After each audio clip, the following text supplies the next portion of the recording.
Nollie kickflip o nollie flip ay isa sa mga pinakang basic na flip trick na pwede mong gawin sa nollie stance. Para sa akin, ito yung pinakang pakipot na nollie trick sa umpisa. Totoo mga man.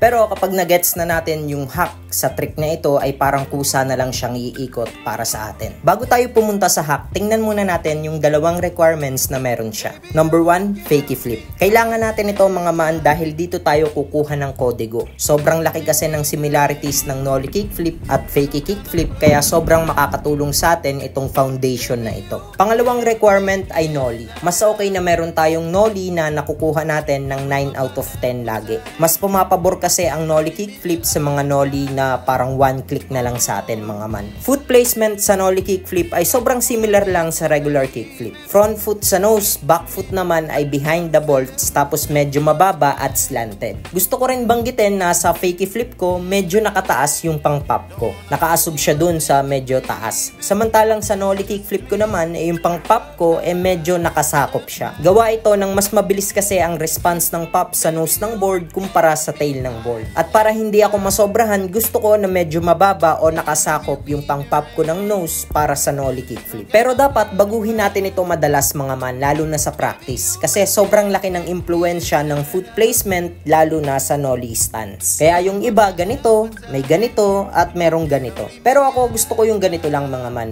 Natural siya para sa akin, pero wag kayong mag-alala, mahanap nyo rin yung sa inyo sa practice. Dako na agad tayo sa mga hacks mga man, kasi alam ko naman na kaya gusto nyo mag nollie kickflip, alam nyo na rin kung paano yung process ng pagpaikot ng board. Pop, flick sa gilid, land, diba? Meron akong 3 hack na ginagawa ko sa nollie kickflip ko. Okay, hack number 1, wag nyo muna gamitin yung foot placement nyo. Ang ibig ko sabihin mga man ay yung pang flick sa nollie flip. Okay, nung inaaral ko yung nollie kickflip, idol na idol ko pa rin nun si Paul Rodriguez. So, ang foot placement niya sa pang-flick ng nollie flip ganito. 4 na bolts, tapos yung pang-flick niya, nandito nakasakop.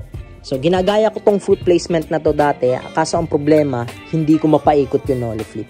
Kung hindi nag-forward flip, nagwawala yung ikot. Ganun na nangyayari. So, ang ginawa ko, mga man, kinalimutan ko muna tong foot placement na to, tapos nagsimula ako dito sa 0, sa gitna ng board, mga man. Dito sa gitna, magaan siya i-flick. Mabilis lang siya. Kaso, ang problema dito is nagra-racket yung ikot. Kaya ang ginawa ko, yes, nagsimula ako dito, pero ina-adjust ko ng konti yung foot placement ko. Hinahanap ko kung saan dyan tutuwid yung pagka-flick ko sa nollie flip, mga man.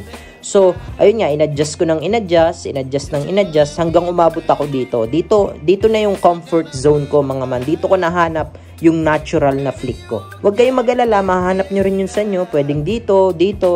Basta testingin nyo lang, mga man. Testingin nyo ng testingin kung saan nyo mas nakokontrol yung pag-flick sa nollie flip. Huwag natin pahirapan yung sarili natin, mga man. Imbes, dapat humanap tayo ng way para mas mapadali yung pag-flick natin sa nollie kickflip ng natural. Number 2 hack, itingkayad nyo yung pang-flick nyo, mga man.